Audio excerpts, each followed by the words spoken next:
Study IQ IAS, अब तैयारी हुई अफोर्डेबल। नमस्कार दोस्तों CAG and I am sure कि आप में से सभी लोग इसके बारे में जानते होंगे, क्योंकि जिस तरीके से 2010, 2011, 2012 में CAG के द्वारा खुलासा किया गया था कई सारी चीज़ों को लेकर, जैसे 2G हो गया, कोलगेट हो गया, इसकी वजह से बहुत बड़ा इंपैक्ट हुआ था उस समय की जो यूपीए सरकार थी। खैर, अभी मैं ये नहीं कह रहा हूं कि ऐसा कुछ हो रहा है, लेकिन CAG की तरफ से कुछ रिपोर्ट्स आ रही हैं। जैसे कि अभी रिसेंटली आपने देखा होगा, प्रधानमंत्री जन आरोग्य योजना को लेकर कुछ सवाल उठाए गए। उसी के तरीके से अगर आप देखोगे तो यहां पर अब NHAI के ऊपर सवाल उठाया गया है कि NHAI के द्वारा, national highway authority of India के द्वारा जो द्वारका एक्सप्रेसवे बनाया जा रहा है, अभी तक कंप्लीट नहीं हो पाया, ऑल्दो कंप्लीट होने के कगार पर है, तो उसमें कई सारी गड़बड़ियां बताई गई हैं। आप देख सकते हो CAG audit flags huge cost overruns in Dwarka expressway project. बताया यह गया है कि 18 करोड़ पर किलोमीटर के हिसाब से ये पूरा प्रोजेक्ट होना था, लेकिन इसका कॉस्ट बढ़कर, सोच के देखिए, 18 करोड़ से बढ़कर 250 करोड़ पर किलोमीटर के हिसाब से हो जाए तो लगभग 14 गुना ये ज्यादा है। तो इसके बारे में आपको बताऊंगा और डिटेल से चर्चा करेंगे कि एग्जैक्टली हुआ क्या है यहां पर और कौन से एक्सप्रेसवे की हम बात कर रहे हैं। काफी कुछ जानने को है, चलिए आगे बढ़ते हैं। लेकिन उससे पहले ध्यान रखिएगा, कल तक आपके पास समय है, अगर आप यूपीएससी का 2024 का जो बैच है वो लेना चाहते थे, प्योर इंग्लिश, हिंदी या फिर इंग्लिश बैच, कोई भी आप लेना चाहते हो, यहां पर अगर आप ऑप्शनल की तैयारी कर रहे हैं तो सबसे कम दाम पर इंडिपेंडेंस डे के मौके पर स्टडी IQ की सेल आती है। पूरे साल भर में इतनी बड़ी सेल नहीं लगेगी फिर से, तो आपके पास मौका है कि अगर आप ऑप्शनल लें या फिर कॉम्बो का पैक लेना चाहते हैं, जो भी है, just use the code Ankit live to get maximum discount. और इसके अलावा अगर आप MCQs अटेम्प्ट करना चाहते हैं तो मेरे इंस्टा पेज पर जा सकते हैं, वहां पर स्टोरीज में जितने भी MCQs हैं उसको आप अटेम्प्ट कर पाएंगे। तो चलिए शुरुआत करते हैं और सबसे पहले ये देखते हैं कि एग्जैक्टली हुआ क्या है। देखिए, CAG ने अपने लेटेस्ट ऑडिट रिपोर्ट में बोला है कि जो द्वारका एक्सप्रेसवे का प्रोजेक्ट है उसमें काफी ज्यादा कॉस्ट ओवररन देखने को मिल रहा है। मतलब पहले जितना सोचा गया था कि उसकी लागत आएगी उसको बनाने में, उससे कहीं ज्यादा कॉस्टिंग यहां पर देखने को मिल रहा है। National highway authority of India का जो डिसीजन था कि एलिवेटेड कैरियज वे बनाया जाएगा हरियाणा पोर्शन में, उसी की यहां पर चर्चा हो रही है। देखो, थोड़ा सा मैं आपको समझने की जरूरत है कि हम कौन से एक्सप्रेसवे की बात कर रहे हैं, तो मैं आपको थोड़ा सा मैप के थ्रू बता देता हूं। देखो, दिल्ली और आसपास के जो लोग रहते हैं उनको तो काफी अच्छे से समझ में आ जाएगा, लेकिन बाकी लोग भी अगर आप देखिए ये दिल्ली आप सबको पता है, ठीक है। फिर इसके अलावा आपको पता है इसके अंदर NCR आता है, that is national capital region, जिसके तहत आप गाजियाबाद कह सकते हैं, नोएडा हो गया, फरीदाबाद हो गया, फिर यहां पर हो गया आपका गुड़गांव, ये वाला गुड़गांव का एरिया है, ठीक है। अब क्या है कि गुड़गांव और दिल्ली के बीच में यहां पर जो हाईवे है वो पहले इसका नाम था NH8 और ये हो गया अभी आज के डेट में इसका नाम है NH48, ठीक है। ये जो आपको पता ही होगा कि दिल्ली से जयपुर जब जाया जाता है तो ये इसी हाईवे के तहत जाया जाता है। तो क्या है कि ये जो हाईवे है दिल्ली और गुड़गांव के बीच में, अब आज के डेट में बहुत ज्यादा चोक हो गया है। मतलब कि इतना ज्यादा ट्रैफिक लगता है वहां पर, शायद ही कोई जाना वहां पर उस हाईवे पे पसंद करेगा। जी हां, मैं एक्सपीरियंस करता हूं इस चीज को और ज्यादातर लोग को इसको पता है इसके बारे में, स्पेशली ऑफिस आवर्स के टाइम काफी ज्यादा यहां पर भीड़ हो जाती है। ऑल्दो पहले जब ये बना था हाईवे तो किसी ने शायद सोचा नहीं था, सबको लगता था ये तो काफी अच्छा हाईवे है, बड़ा है, लेकिन जिस तरीके से ट्रैफिक आने लगा है अब इसकी वजह से क्या हुआ है कि यहां पर इसको हटाने के लिए, मतलब कि अगर मान लो कोई व्यक्ति दिल्ली से इधर जाना चाहता है, मतलब कि ठीक है, उसको बीच में गुड़गांव में कहीं नहीं रुकना, डायरेक्टली इधर जाना चाहता है, तो इसकी वजह से यहां पर एक एक्सप्रेसवे बनाने का सोचा गया जो कि इसको क्रॉस कर देगा, मतलब कि मोड़ कर इस तरीके से एक्सप्रेसवे बनाया जाए। और मैं आपको एक अगेन यहां पर मैप में दिखाता हूं, ये है द्वारका एक्सप्रेसवे, ये शिव मूर्ति से स्टार्ट होता है दिल्ली में, ये NH8 है, वहां से स्टार्ट होकर आप देख सकते हो ये जो NH8 है, NH48 कहिए या फिर NH8, इसको छोड़कर ये इस तरीके से जाता है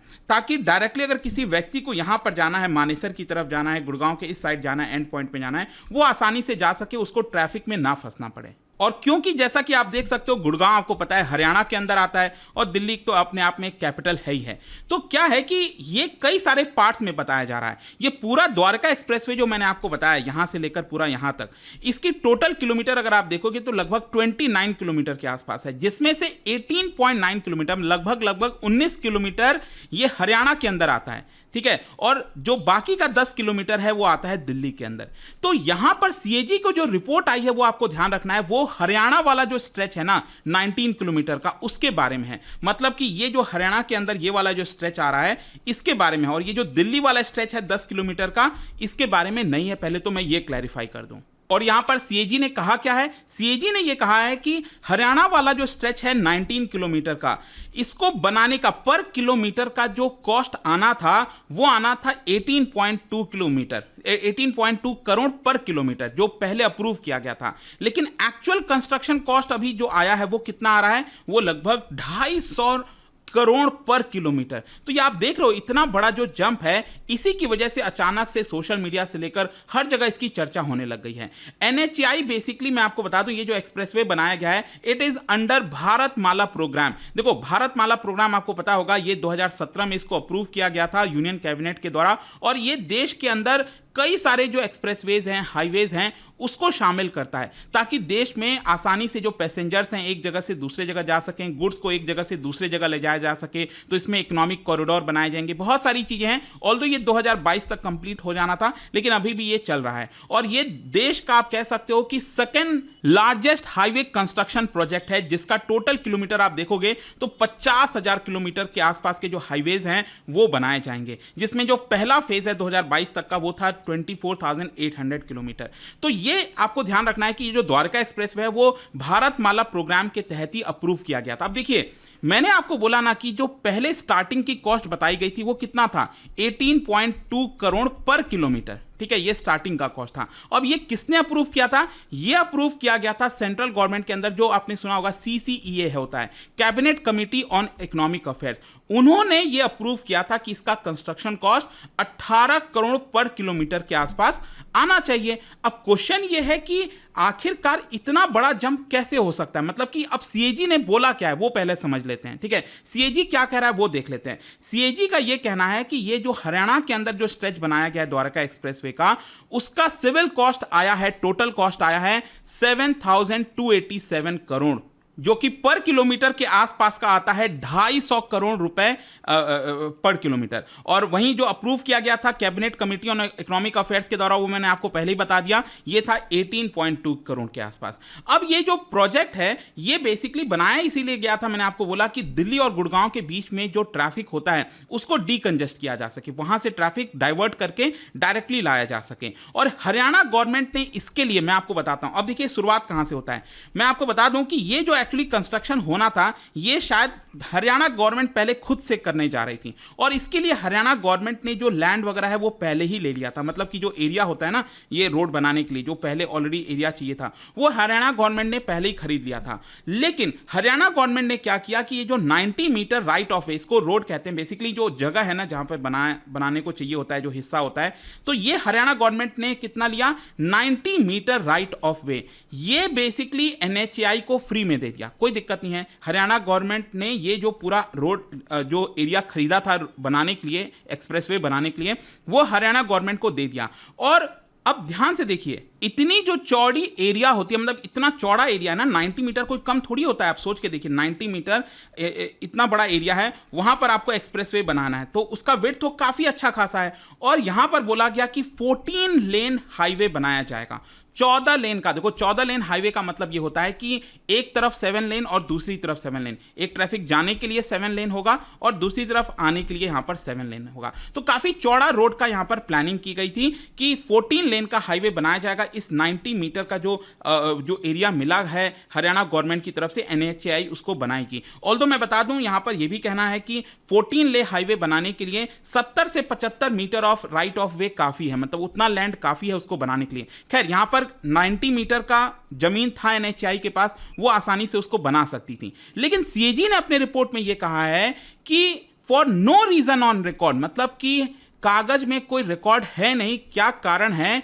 कि आखिरकार यहां पर इसको 14 लेन के बजाय 8 लेन में कन्वर्ट कर दिया गया। मतलब कि अगर आप देखोगे, ये मैं आपको एक्चुअल पिक्चर दिखा रहा हूं द्वारका एक्सप्रेसवे का। ये एलिवेटेड है एक्चुअली, ये जो आप ऊपर का देख रहे हो ना, इससे ये एलिवेटेड है, फ्लाईओवर के ऊपर है, और ये देश का पहला अर्बन एक्सप्रेसवे है जो कि एलिवेटेड है, ये भी ध्यान रखिएगा। और यहां पर आप देख सकते हैं 4 लेन, एक तरफ 1 2 3 4 एक तरफ, और दूसरी तरफ आपको यहां पर 1 2 3 4, तो ये टोटल कितना बना, ये 8 लेन का एक्सप्रेसवे बन गया। लेकिन बोला कितना गया था, बोला गया कि हम 14 लेन बनाने वाले हैं।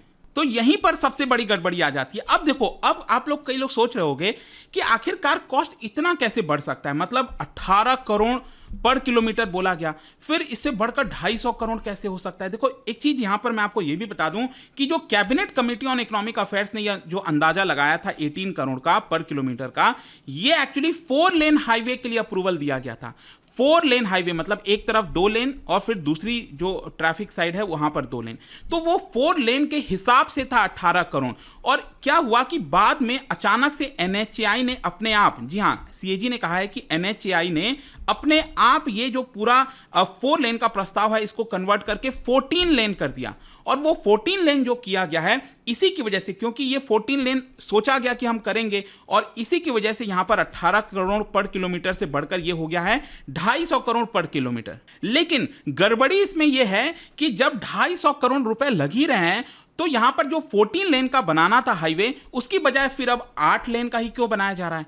आई होप कि आपको समझ में आ गया होगा कि एक्चुअली प्रॉब्लम क्या है। प्रॉब्लम देखो क्या है, मैं आपको एक बार रिवाइज कर देता हूं। CCA जो cabinet committee on economic affair से उन्होंने अप्रूवल किया, वो कितने के लिए अप्रूवल किया था, 18 करोड़ पर किलोमीटर के हिसाब से अप्रूवल किया गया था। उस समय ये 4 लेन का हाईवे बनना था, 4 लेन का एक्सप्रेसवे बनना था। लेकिन NHAI ने क्या कहा कि हम 14 लेन का बनाएंगे और इसका टोटल कॉस्ट कितना आएगा, लगभग 250 करोड़ पर किलोमीटर के आसपास। लेकिन एक्चुअल में कितना लेन का बना है, ये बना है 8 लेन का।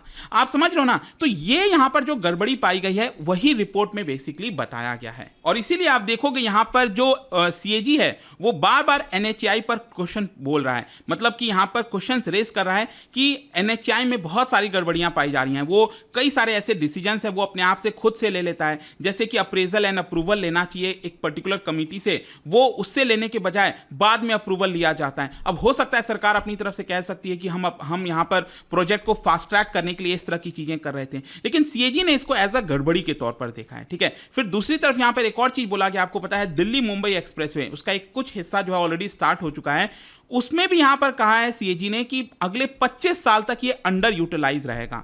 ऑल्दो अगर मेरा तो देखिए, एक्चुअल में अगर आप देखोगे हमारे देश में यूजुअली प्रॉब्लम ये रहती थी कि हम पहले से फ्यूचर प्लानिंग करके नहीं रखते थे, चौड़ी रोड बनाकर नहीं रखते थे, और अचानक से ट्रैफिक होता था। वही चीज हुआ यहां पर। मैंने आपको बोला कि NH8 ये वाला जो हाईवे था दिल्ली और गुड़गांव के बीच में, ये फ्यूचर प्लानिंग को नहीं किया गया। उसके जब बनाया गया था उसके 4 साल में ही बहुत ज्यादा कंजेशन हो गया था इस पूरे ट्रैफिक में। लेकिन CAG ने यहां पर दिल्ली मुंबई एक्सप्रेसवे को लेकर यह कहा है कि वहां पर कुछ ज्यादा ही लेन है, जितना लेन की आवश्यकता थी उससे ज्यादा लेन बनाया गया है, और इसकी वजह से ये अगले 25 साल तक अंडर यूटिलाइज रहेगा। अब आपका क्या मानना है इस चीज को लेकर, क्या ऐसे होना चाहिए, नहीं होना चाहिए? लेकिन आई होप कि आपको जो एग्जैक्ट कारण है ना वो समझ में आ गया होगा। ऑल्दो सोशल मीडिया से हर जगह आपको देखने को मिल रहा होगा कि द्वारका एक्सप्रेसवे में कुछ गड़बड़ी है, क्या है वो अभी तक किसी को पता नहीं था। आई होप कि आपको समझ में आया होगा। और जाने से पहले एक इंटरेस्टिंग क्वेश्चन, यहां पर नेशनल हाईवे डेवलपमेंट प्रोजेक्ट के बारे में 2 स्टेटमेंट है, आपको बताना है कौन सा करेक्ट है। इसका राइट आंसर आप सबको पता है, मेरे इंस्टाग्राम पर तो मिलेगा ही। वहां पर अगर आप नहीं हो कोई बात नहीं, टेलीग्राम से ले सकते हैं इसका सही उत्तर। मैं कई सारे जो MCQs हैं वो यहां पर स्टोरीज में डालता रहता हूं। बाकी अगर आपको PDF चाहिए तो टेलीग्राम पर आइए, अलग अलग सोशल मीडिया पर आप जुड़ पाओगे। और जैसा मैंने आपको बताया था, UPSC के अगर आप तैयारी करो, just use the code Ankit live to get maximum discount. कल तक आपके पास मौका है, इससे ज्यादा डिस्काउंट नहीं मिलने वाला पूरे साल भर। एंड आई होप कि वीडियो आपको पसंद आया होगा। मिलता हूं आपसे next time. Till then, thank you very much, see you soon. Study IQ IAS, अब तैयारी हुई अफोर्डेबल।